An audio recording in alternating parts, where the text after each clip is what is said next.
The silver tray hit my chest before I even realized what was happening. Brittany, my brother's fiancée, shoved a dozen empty champagne flutes into my arms. "The staff entrance is around the back," she said, loud enough for the entire bridal party to hear.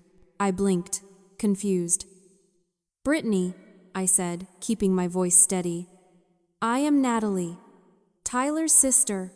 She laughed, a cruel, sharp sound that cut through the humid vineyard air. "Oh, I know who you are," she sneered. "I know you paid for all this. But honestly, you look like hired help. It ruins the aesthetic. Just stay out of the photos tomorrow." I looked at Tyler, my brother, the man whose $48,000 wedding I had just funded. He looked at his designer shoes. He said nothing. I didn't scream.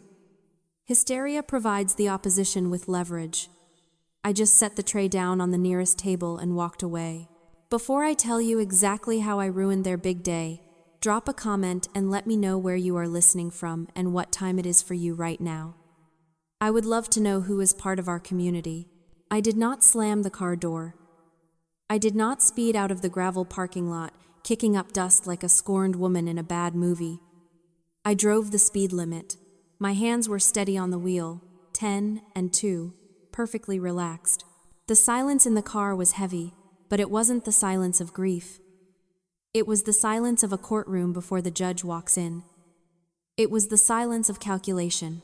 When I reached my hotel room, I didn't throw myself on the bed and sob into the pillows. I didn't call my mother to beg for an explanation. I took off my heels, placed them neatly by the door, and sat at the desk. The air conditioning was humming, set to a crisp 65 degrees. It felt sterile. It felt perfect.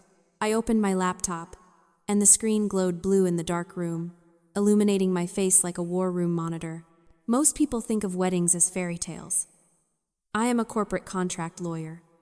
To me, a wedding is nothing more than a series of high-value service agreements and liability clauses, and because I had paid for everything, I had insisted on being the sole signatory on every single document. My family thought I was being controlling. They joked that I was obsessed with paperwork. They didn't realize that in my world, the person who signs the contract is the person who holds the weapon. I opened the folder on my desktop, labeled Tyler's Wedding. Inside were PDF files for the venue, the catering, the floral design, the band, and the photography. I opened the venue contract first, scrolling past the reception details and the menu selections until I reached page 9. There it was. Clause 14, Section B, Client Withdrawal. I had drafted an addendum to the standard contract myself. It stated that the primary payer reserved the right to cancel services up to 24 hours before the event, with a forfeiture of deposit only. I wasn't just a sister paying a bill, I was the client. And Tyler and Brittany? They were just guests, unauthorized beneficiaries of a contract that was about to be terminated. I opened my email client and composed a single message. I added the venue manager, the head caterer, and the lead florist to the to line. The subject line was simple: Notice of immediate cancellation, contract reference number 4922. I typed 3 sentences. Please be advised that as the sole contract holder, I am exercising my right to cancel all services effective immediately. Do not contact any other party regarding this decision, as they have no legal authority over these agreements. Confirmation of receipt is required. My finger hovered over the trackpad. I didn't feel a single ounce of guilt. I felt the cool, hard logic of a contract finally being enforced. They wanted me to be invisible? Fine. I would disappear, and I would take every single dime of my $48,000 with me. I clicked send. The swoosh sound of the email departing was softer than a whisper, but it landed with the force of a bomb. I looked at the clock in the corner of my screen. It was 12:03 in the morning. The bride was sleeping, dreaming of her perfect aesthetic, but her reality had just been deleted. I closed the laptop, turned off the light, and for the first time in 6 months, I slept like a baby. Sitting in the dark hotel room, the blue light of the laptop screen reflected in my eyes, waiting for the bounce-back notifications that never came. The emails had landed. The deed was done, but as the adrenaline faded, a cold, hard clarity washed over me. I wasn't shaking because I was scared. I was shaking because I was calculating the true cost of what I had just destroyed. It wasn't just about the money, though the numbers were sickening enough. $48,000. That wasn't disposable income I found in the cushions of my sofa. That was the down payment on the little colonial house off Main Street I had been touring for 2 years.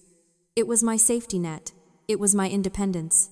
I had liquidated my own future to fund a party for people who wouldn't even let me stand in a photograph. But the ledger of my sacrifice went back much further than 6 months. There is a psychological term for siblings like me. We are called glass children. We are transparent. We are durable. Our parents look right through us to focus on the brother or sister who demands all the attention, the one who is fragile, or loud, or simply entitled. Tyler was the golden statue in the center of the room. I was just the display case. My job was to be invisible, strong, and to keep the dust off him. I closed my eyes and a memory surfaced, sharp and stinging like a paper cut. I was 12 years old. Tyler was 10. He had a science fair project due the next morning, a papier-mâché volcano that he hadn't even started. He was crying in the kitchen, throwing a tantrum, screaming that it was too hard. My mother looked at me, her eyes pleading, her voice tight with that familiar panic. "Natalie," she said, "can't you just help him? He needs this." So, while Tyler slept soundly on the living room rug, I stayed up until 3 in the morning. I mixed the flour and water. I painted the lava. I built the structure so it wouldn't collapse. The next day, my parents beamed at him. They took him out for ice cream to celebrate his genius. And me? Helper. That was my title. Not daughter, not genius, just the maintenance crew for the Tyler show. For 33 years, I had operated under a delusion. I thought that if I was useful enough, if I paid enough bills, if I cleaned up enough messes, eventually I would be promoted from staff to family. I thought love was a transaction, that if I invested enough competence, I would eventually earn a dividend of affection. But sitting in that hotel room, staring at the cancellation clauses I had written with my own hands, I realized the books were never going to balance. I had been pouring my soul into a black hole. They didn't love me. They loved what I provided. They loved the safety net, not the spider who spun it. I felt a shift in my chest. It wasn't heartbreak. It was the feeling of a bank vault slamming shut. I was done being the glass child. I was done being the invisible infrastructure of their lives. If they wanted to see what life looked like without me, I was more than happy to show them the empty space where I used to be. I wasn't just canceling a wedding. I was closing the account. 7 in the morning arrived with the kind of aggressive sunshine that usually promises a perfect wedding day. In the suite next to the vineyard, I imagined Brittany was probably awake, surrounded by her blonde brigade, drinking mimosas and stepping into her robe. In my hotel room, the air was still and quiet. I hadn't ordered room service. I made a cup of coffee using the in-room machine, the dark liquid dripping slowly into the ceramic mug. It was the only sound in the room. Then, my phone lit up on the nightstand. It wasn't a call. It was a barrage of text messages. The first was from Brittany. It wasn't an apology. It wasn't even a casual greeting. It was a screenshot of a spreadsheet with times and tasks highlighted in neon yellow. "Make sure you are at the venue by 9 to coordinate the floral delivery," she wrote. "And please, for the love of God, wear something darker today. You need to blend into the background. I don't want people confusing you with the wedding party again." I stared at the words. She was doubling down. Even after the humiliation of last night, she still viewed me as staff. In her mind, my checkbook bought the flowers, but it didn't buy me a seat at the table. It bought me a clipboard and a headset. Then came the text from Tyler. "Hey Nat," he wrote. "Don't make a scene about last night. Britt is just super stressed. You know how she gets. Just be the bigger person for me. Okay?" We need you to make sure the vendors get paid the final installments today. I took a sip of my coffee. It was bitter, but it woke up my brain. I looked at the two messages side by side, and suddenly, the entire architecture of their relationship became visible to me. I saw the blueprint of the trap I had been living in. Psychologists call it narcissistic triangulation. It is a manipulation tactic where a person uses a third party to manage conflict or validate their own status. Tyler was the pivot point. To Brittany, he played the big man. He likely told her that the money was family money, something he was entitled to, and that I was just the annoying older sister who liked to meddle. He let her treat me like an employee because it made him look powerful. He let her believe she was the queen, and I was just the peasant sent to polish her crown. But to me, he played the victim. He was the helpless little brother caught in the whirlwind of a high-maintenance fiancée. "She's just stressed," he would say. "Do it for me." He used my love for him as a shield to protect himself from her cruelty. He wasn't caught in the middle. He was the architect. He was playing both sides against the middle to get exactly what he wanted. A $48,000 wedding without spending a dime or lifting a finger. I looked at the phone again. Be the bigger person. That was the phrase that had kept me small my entire life. Being the bigger person just meant standing still while someone else cut you down to size. I didn't type a reply. I didn't defend myself. I didn't scream that I had already nuked their entire world from orbit. I simply pressed my thumb to the screen, selected the entire conversation thread, and hit archive. They weren't my family anymore. They were a malfunctioning appliance, and I had just pulled the plug. I finished my coffee, checked the time, and waited for the screaming to start. I dialed Ethan's number. He was a senior partner at my firm, a man who viewed emotion as an inefficiency and sentimentality as a billing error. He picked up on the second ring. "Natalie," he said. His voice was gravelly, the sound of expensive scotch and years of closing arguments. "It is 7:15 on a Saturday, unless the SEC is raiding the downtown office. This better be good." "It is not the SEC," I said. "I am opening a new file. Client name, Natalie Vance. Adverse party, Tyler Vance and Brittany Miller." There was a pause on the line. Then, the rustle of fabric as he likely sat up in bed. "You are suing your brother? On his wedding day?" I walked to the window of my hotel room. The parking lot below was empty, the calm before the storm. "I am not suing him, Ethan. I am liquidating a bad investment." I took a breath, letting the legal terminology center me.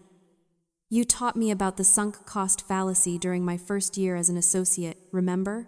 The irrational cognitive bias that makes us continue to invest money, time, and effort into a losing proposition simply because we have already invested so much. We think if we just put in $1 more, 1 more hour, the trend will reverse. We think we can buy our way out of a loss." "I remember," Ethan said softly. "I have been operating under a sunk cost fallacy for 30 years, I said. "I treated my relationship with Tyler like a legacy stock. I thought if I kept buying shares, if I paid for his college, his car insurance, his rent, and now his $48,000 wedding, eventually the market would correct itself. I thought the equity would mature into respect." I paused, watching a bird land on the hood of my rental car. "But the market has crashed, Ethan. The asset is toxic, and if I don't get out now, I am going to go bankrupt. So, I am executing a stop-loss order. I am selling the position. I am taking the hit on the emotional capital, and I am closing the portfolio." The silence on the other end was heavy, but it wasn't the silence of judgment. It was the silence of a general nodding at a lieutenant who finally understood the rules of engagement. "What do you need?" Ethan asked. The skepticism was gone. He was in lawyer mode now. "I need a cease and desist drafted immediately," I said. "Harassment, defamation, and potential tortious interference if they try to contact my employer. I want it ready to be served by noon. I also need you to prepare a demand letter for the recovery of any non-refundable deposits. If I lose a single dime because of their breach of contract, I want to attach a lien to whatever future assets they think they have." "Consider it done," Ethan said. And Natalie, good call. Never ride a losing stock all the way to zero. I hung up the phone. My hand wasn't shaking anymore. In the business world, firing an employee who steals from you is standard procedure. Divesting from a failing company is smart strategy. It is only in families that we are expected to set ourselves on fire to keep someone else warm. I had just technically fired my brother. Serving my future sister-in-law with a lawsuit followed seconds later. It should have felt like a tragedy. Instead, it felt like the most profitable deal I had ever closed. I turned back to the laptop. The legal escalation was in motion. Now, I just had to wait for the inevitable collision. 30 minutes later, my phone rang again. It was Ethan. I picked up, expecting a confirmation that the letters had been drafted, but the silence on the other end was different this time. It wasn't the comfortable silence of a colleague working on a document. It was the heavy, suffocating silence of a defense attorney who has just realized his client is guilty. Natalie, he said, are you sitting down? I am standing, I said. What is it? Did they contest the cancellation? No, he said. I was going through the vendor correspondence files you sent over. Specifically, the email chain with the catering company from last week. I noticed a thread I don't think you were copied on, but it was attached to the master PDF. I frowned, walking back to my laptop to pull up the file. What thread? Tyler sent a request to the billing department, Ethan said. He asked them to reformat the final invoice. He wanted your name removed from the bill to field and replaced with his own. And Natalie? He asked them to categorize the event code as client development and networking. I froze. My hand hovered over the mouse. I knew exactly what that code meant. I knew it because I worked in corporate law. I knew it because I handled fraud cases for a living. He is submitting the invoices to his company, I whispered. He is expensing the wedding, Ethan confirmed. He is claiming the entire event is a business function. He is taking the receipts for the $48,000 you paid, submitting them to his finance department, and waiting for a reimbursement check to be deposited directly into his personal account. The room seemed to tilt. I grabbed the edge of the desk. This wasn't just mooching. This wasn't just a brother taking advantage of a generous sister. This was embezzlement. This was wire fraud. Tyler wasn't just trying to get a free wedding. He was trying to turn a profit. He was stealing nearly $50,000 from his employer. And he was using my money and my contracts to build the paper trail. And suddenly, the guest list made sense. Oh my God, I said, the realization hitting me like a physical blow. That is why he was so obsessed with the aesthetics. That is why the vibe had to be perfect. That is why he invited his managing director. He didn't invite his boss to celebrate his marriage, Ethan said. He invited his boss to witness the alibi. If the wedding happens, it looks like a legitimate networking event. The boss drinks the champagne, eats the steak, and signs off on the expense report on Monday morning. But if the wedding is canceled, I said, finishing the thought, then he has submitted an invoice for a ghost event, Ethan said. And when his boss shows up to an empty venue, the audit trail is going to lead straight to a felony. I stared at the wall. The last tether of loyalty I felt for my brother didn't just break, it incinerated. He had implicated me in a crime. If I hadn't canceled those contracts, if I had let the wedding go forward, I would have been an unwitting accessory to corporate theft. He was willing to risk my reputation, my law license, and my freedom just to pocket 50 grand. Natalie, Ethan said, his voice low. You need to distance yourself. Completely. This is not a family dispute anymore. This is a criminal investigation waiting to happen. I know, I said. My voice was steady, cold as ice. Do you want to warn him? I looked at the clock. It was 9:30. The guests would be arriving soon. The boss would be arriving soon. No, I said. I don't want to warn him. I want to hand him the evidence myself. I hung up the phone. I grabbed my car keys and the folder containing the printed contracts. I wasn't going to the venue to coordinate the flowers. I was going to the venue to deliver the final exhibit. The sister was gone. The lawyer was the only one left. I pulled my car into the long, winding driveway of the Sterling Vineyard estate at exactly 10 o'clock. The scene that greeted me was a masterpiece of deconstruction. Usually, a wedding morning is a symphony of assembly chairs being aligned, arches being draped, music being tested. This was entropy in reverse. A florist van was parked by the main entrance, back doors wide open. 2 crew members were aggressively shoving massive arrangements of white hydrangeas back into the cargo hold. The catering truck was already idling, the driver arguing on a cell phone with aggressive hand gestures. The string quartet I had hired was packing their cellos into hard cases, looking annoyed at the waste of a Saturday morning. It was chaos. And standing in the center of the storm was Brittany. She wasn't in her bridal gown yet. She was in a silk robe that said bride in glitter on the back, but the glamour was gone.